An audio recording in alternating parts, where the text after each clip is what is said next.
je parle au quotidien de relations amoureuses avec les femmes, mais également avec les hommes. Et ce que je constate et que je ressens aussi actuellement, c'est-à-dire globalement ce qui est en train de se passer, au niveau de la société, de son évolution, des relations hommes-femmes, il y a plusieurs mouvements qui perturbent, je dirais, l'ordre, l'équilibre dans les relations hommes-femmes et aussi dans la tête des hommes. Et ce que je vais faire dans cette vidéo, à travers la description, je l'espère, claire du contexte actuel, en tout cas comment je le perçois, je vais te partager des choses, des éléments que les hommes aiment voir chez une femme. Je précise, les hommes qui recherchent une relation sérieuse. Et en fait, c'est même pas qu'ils aiment, c'est ce qu'ils veulent chez une femme, mais qui ne disent pas forcément. Mais ce qui est sûr, en tout cas, moi j'en suis sûr parce que je coach des femmes au quotidien, c'est que tu as déjà ça en toi. Mon but ici, c'est juste de faire une sorte de mise à jour et de te rappeler ces éléments-là. Avant de te partager ça, je t'invite à t'abonner à la chaîne dès maintenant si ce n'est pas déjà fait. Donc, je te propose un nouvel éclairage sur tes relations sentimentales. Donc, tu verras, on emploie des angles différents pour justement parler de ce sujet qui est crucial, qui nous anime tous au quotidien. Et je t'invite également à rejoindre le programme Texto Magique, celui qui va te permettre de maîtriser l'art de la communication par SMS. Si en ce moment, tu as des interactions avec un homme, que ce soit dès la rencontre, dans la relation ou la reconquête et que tu veux faire passer tes échanges à un niveau supérieur, ce programme Texto Magique est un indispensable. Je le propose également avec des bonus exceptionnels. Je t'invite à le retirer dans la description de la vidéo dès maintenant. Maintenant, pour illustrer le propos de cette vidéo, je veux d'abord parler d'un concept extrêmement important, un concept qui est en train de grandir et que tu témoignes et qui va justement influencer ce que les hommes veulent de plus en plus chez les femmes. Finalement, un retour, j'oserais dire, au traditionnel. Il y a un concept très bien présenté par Léo Déphilogine, donc c'est une chaîne YouTube sur les rencontres amoureuses, les relations côté homme, donc la vision des hommes vers les femmes, qui nous parle des hyperfemelles. On va mettre quelques images à l'écran parce qu'une image vaut mieux que 1000 mots, mais pour résumer, c'est la nouvelle vague d'influenceuses qui à la base étaient dans la télé-réalité, donc des jeunes et jolies femmes, surtout qui font beaucoup de Photoshop et beaucoup de chirurgie esthétique pour la plupart d'entre elles, bien sûr, je généralise, c'est pas toujours le cas, et qui inondent tous les réseaux sociaux et particulièrement Instagram de jolies photos et plus particulièrement de photos dénudées pour pas dire à poil, qui quelque part amènent dans le quotidien de chaque homme mais aussi de chaque femme le YouPorn tout simplement sur le téléphone. Il suffit de me connecter quelques instants, rechercher des ressources pour progresser dans le sport ou au travail ou dans mon réseau social pour avoir une première photo qui va arriver. Je clique dessus et je me retrouve avec un fil d'actualité complet de femmes qui se dénudent, de femmes qui tout simplement ont compris que montrer cette féminité, pour pas dire le côté sexuel, permettra d'avoir plus de likes, d'abonnés, peut-être de contrats, etc. Et donc, ce phénomène qui était un peu réservé entre guillemets une élite de la télé-réalité il y a quelques années, aujourd'hui, n'importe quelle femme peut se mettre à se dénuder et justement à attirer l'attention. Et c'est génial sur le papier, je suis même pas en train de le juger parce que bien sûr, d'un autre côté, on va pas se plaindre, on revient à un côté archaïque et ça fait plaisir de se rincer l'œil, c'est même hallucinant, même si d'un autre côté, on pourrait dire ça fracasse l'estime de soi de ceux qui n'ont pas accès aux jolies femmes.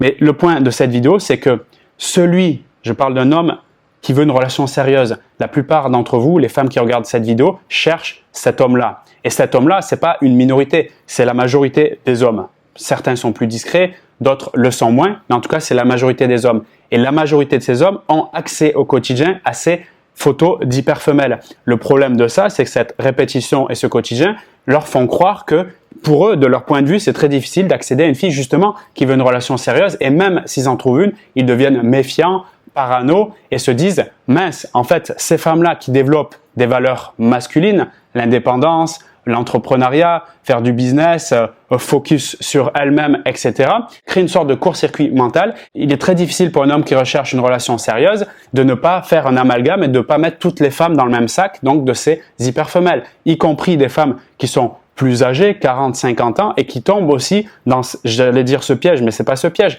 dans cette compréhension que oui, se dénuder, se montrer en photo, on va dire sexy, permettent d'attirer plus d'hommes et se sentir désirable, c'est compréhensible. Mais je coach des femmes qui me disent Vincent, eh bien il m'a rencontré sur Instagram, effectivement je faisais des photos, ça lui a plu au début, il a commencé à être jaloux, il a demandé que j'arrête tout et puis pour moi c'est difficile parce que effectivement, c'est pas que je suis accro au like ou quoi que ce soit, mais en fait j'en fais même aussi une sorte de passion et c'est OK là-dessus. Donc il y a un court-circuit qui se met en place entre je cherche une femme sérieuse, mais j'ai l'impression qu'aujourd'hui, elles ne le sont plus parce qu'elles perdent justement, et c'est le point de cette vidéo, ces valeurs traditionnelles qui, recherchent de plus en plus, je parle de la majorité des hommes, souvent silencieuses, mais qui ne vont pas forcément dire. Et là, je parle clairement, non pas de la féminité, parce qu'on le voit qu'elle est de plus en plus accrue, ça c'est ok, mais je parle de la pudeur. Mais oui, je recherche une femme sérieuse, je suis au quotidien sur Instagram, sans même chercher à mater de base, mais juste parce que j'y suis pour d'autres activités, mais je vois que ça tous les jours. Je rappelle, Instagram est le nouveau YouPorn. C'est juste comme ça.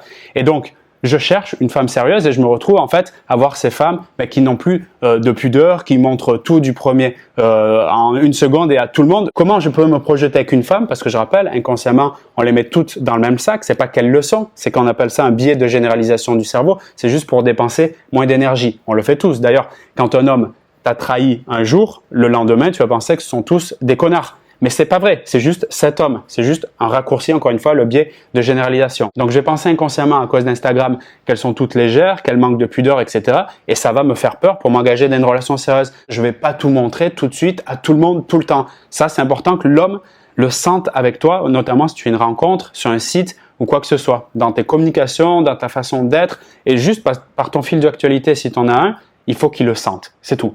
La deuxième chose, c'est la sensibilité. Je sais que je coach aussi des femmes qui se disent hypersensibles et qui le voient comme quelque chose qui est négatif. Moi, j'ai envie de dire non. C'est une vertu qui est généralement associée aux femmes, que ce soit en sociologie ou en psychologie, donc la sensibilité. Et c'est ok. Vivre ses émotions, proposer des choses qui sont liées au ressenti, en parler, c'est ok, communiquer là-dessus. Je trouve que ce serait une belle erreur que les femmes ne soient plus femmes. Alors je sais que quand je dis ça, je vais toucher certaines personnes qui vont parler de genre, voilà, les hommes, les femmes, il y a des mélanges, etc. Moi, je suis pas contre ça. En fait, juste, c'est génial. Tu sais, je suis allé en Thaïlande en 2010, j'ai déjà découvert qu'il y avait 3 toilettes là-bas, les hommes, les femmes, et puis un mélange des deux. Et c'est ok, je veux dire, ça m'a jamais choqué. Mais ce que je veux dire, l'identité féminine, pour le sens, on va dire, archaïque, traditionnel du terme, est associée à la sensibilité. Donc la sensibilité, très important, encore une fois, ça se traduit dans tes échanges, dans ta façon d'être, dans ta communication. On parle pas d'ailleurs, je fais une parenthèse, je parle de valeurs féminines, d'identité, donc on est au niveau de l'être, je parle pas d'activité traditionnelles associées aux femmes. Je suis pas à ce niveau-là, qui sont le ménage, faire le lit, la cuisine, etc. On n'est pas sur ce truc-là, on n'est pas dans le faire, on est dans l'être, l'incarnation, d'accord? Ces hommes cherchent de la pudeur dans ces temps modernes, de la fidélité, de la sensibilité et d'autres vertus féminines comme l'empathie. Oui, tout homme qui cherche une relation sérieuse aime être compris, aime être entendu. Et je rajouterai pour finir de la spontanéité dans les échanges. Alors ça, c'est paradoxal parce que si tu suis mes vidéos, tu vas développer des compétences en communication notamment.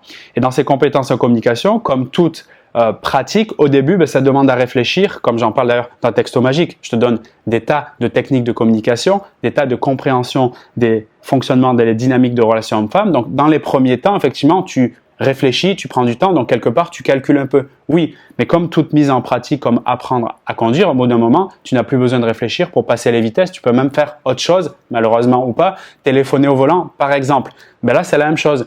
Dès que tu auras développé des compétences en communication, tu pourras à la fois envoyer un SMS de grande qualité et en même temps rigoler avec ta copine du SMS que tu es en train d'envoyer. Oui, c'est totalement faisable. Tu vas prendre du plaisir à donner du plaisir. Et ça, c'est la force de développer des compétences, je pense, en communication.